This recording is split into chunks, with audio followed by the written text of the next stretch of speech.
Hello, everyone. Okay, so this is the last part, or part 4 of a lecture series to replace the in-classroom lectures of Plants and Human Affairs from September 18th, 2012.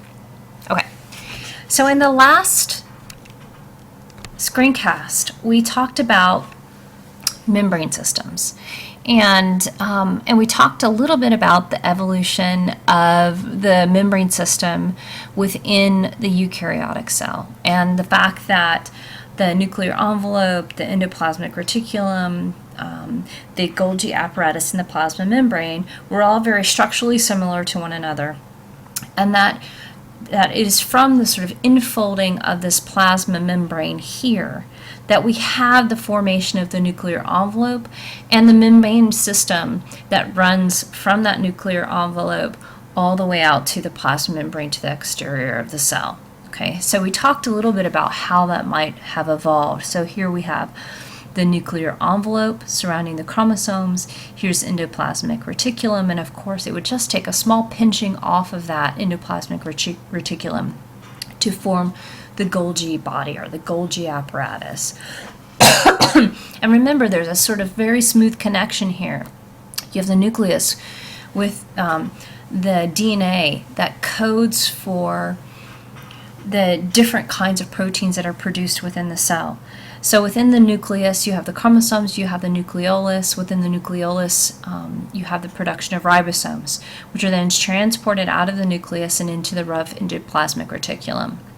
The genetic material in the nucleus is transcribed, and then copies of it are moved out into the rough endoplasmic reticulum, and that transcribed material is then translated into amino acids and proteins, and then those proteins are then moved out of the endoplasmic reticulum to the Golgi apparatus, where they're packaged and modified and then moved throughout the cell for a variety of different functions. So it's kind of a neat system. Okay. This is significant because it shows how it is that a complex cell, like a eukaryotic cell, can begin to evolve. And so one thing that's been a topic of interest for a lot of evolutionary biologists is trying to understand how is it that the eukaryotic cell we know today might have evolved. And the very first step in sort of the evolution of a eukaryotic cell that looks like our cells, or looks like a plant cell, is the formation of this membrane system. Okay, that's step number 1.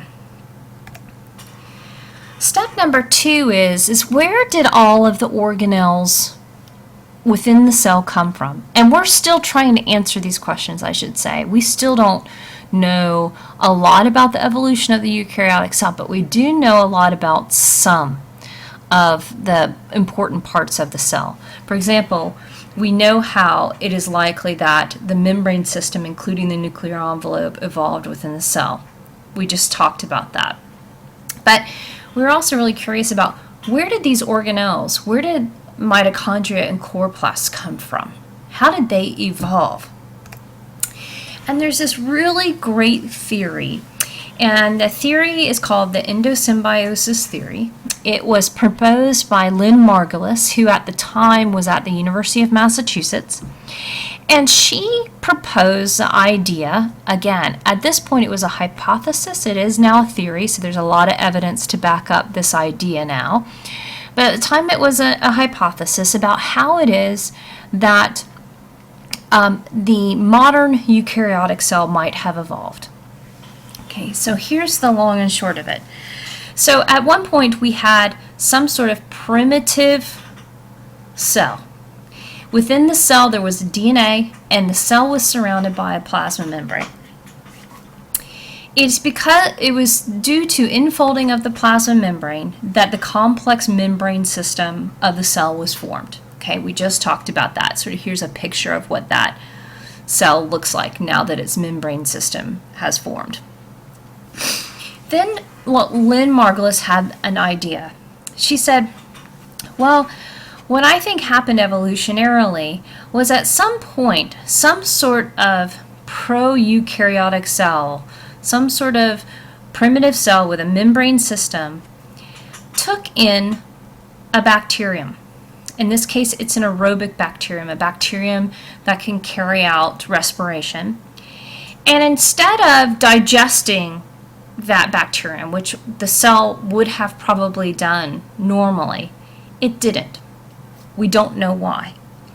But what happened then is that that bacterium began to live in a symbiotic relationship with that cell that had the complex membrane system. And this is sort of what our ancestral, eukaryotic cell would look like. This is what our cells would look like if the cells just had a membrane system, including a nucleus, endoplasmic reticulum, Golgi apparatus, and plasma membrane, plus mitochondria, which are now the powerhouse of the cell.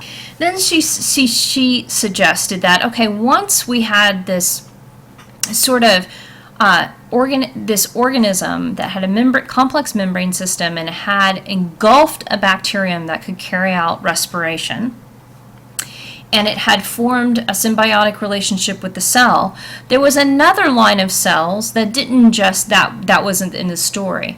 What happened is there's another line of cells that then had another event happen where the cell engulfed a photosynthetic bacterium. This photosynthetic bacterium, like the aerobic bacterium that then became the mitochondrion, this photosynthetic bacterium also was not digested and began to live symbiotically with the host cell to produce an ancestral photosynthetic eukaryote, a cell that looks a lot like plants without the cell wall. Okay, this seems, if you think about it, it's the first time you're being presented with this, it seems crazy. But what I want to do is I want to talk to you about the evidence behind this theory, and we'll expand upon this in class a little bit. We'll kind of go through it step by step, hopefully on Thursday. Okay.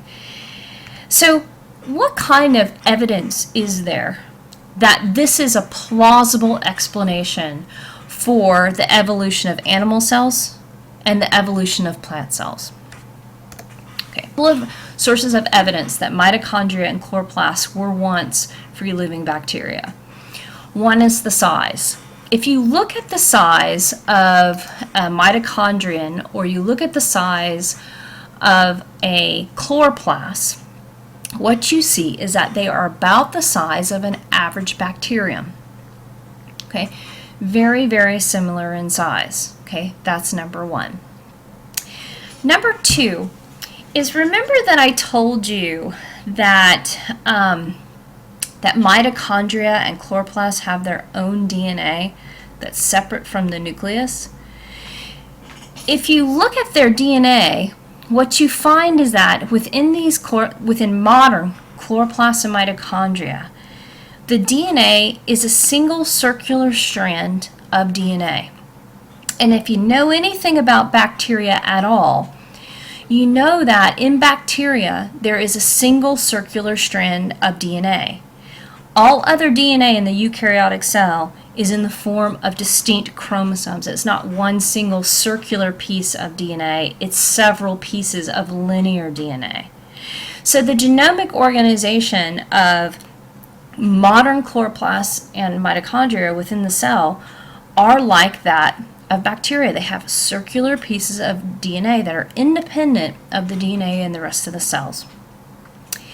The other cool thing, so that gets to sort of this genomic organization point.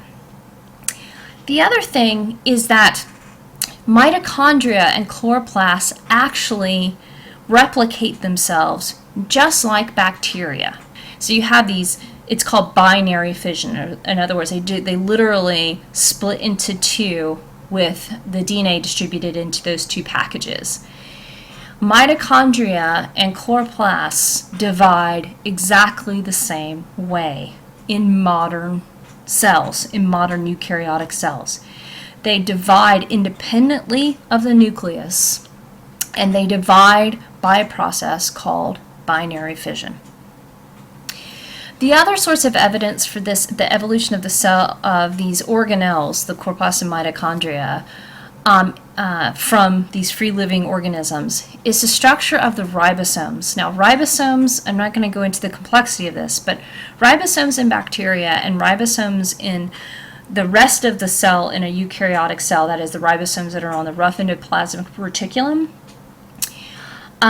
those are the structure is quite different and it's consistent. In other words, bacterial ribosomes look really, really different from the ribosomes found on the endoplasmic reticulum of a eukaryotic cell.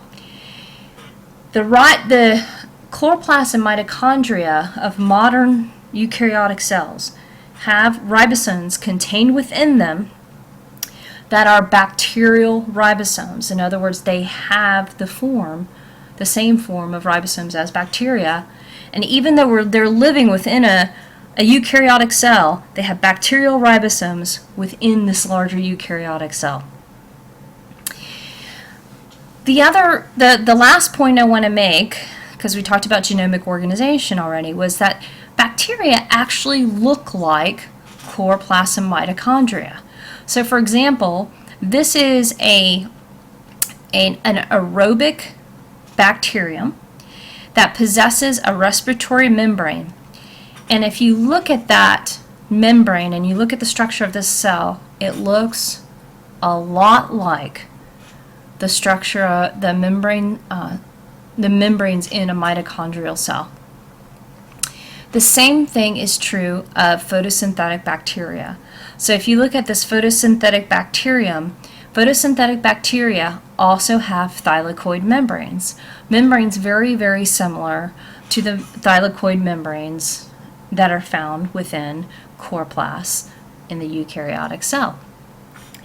So there are all of these different sources of evidence that suggest that, Lynn Margulis was not necessarily out on a limb here. That it is very probable that the way the eukaryotic cell developed, and the way the way the membrane system developed in the eukaryotic cell, and the way it is that mitochondria and chloroplasts came to exist within the cell may have happened in this way. And what is really, really interesting is that the evidence sort of keeps building for this theory. Again, it's one of the reasons why it is called a theory, is because there's this huge amount of evidence behind this. And so one of the reasons why I brought this up is because I think it's really fun to think about not only, okay, here's the structure of a plant cell, here's the structure of an animal cell, blah, blah, blah, blah, blah, but really, literally think about it within an evolutionary context. How did the plant cell come to be? How did it come to exist the way it exists? And again, we don't know a lot of the details of the story yet, but we certainly know quite a few. So it's a really, really cool and interesting theory, and we'll talk a little bit more about this in class. When I see you in class on Thursday, we're going to discuss Plotkin, and hopefully we'll go ahead and keep going with this lecture. In other words, we'll review endosymbiosis, because it's a complex process, and then I want to start going into DNA and cell division and that sort of thing. Anyway, hope you guys are well. See you Thursday.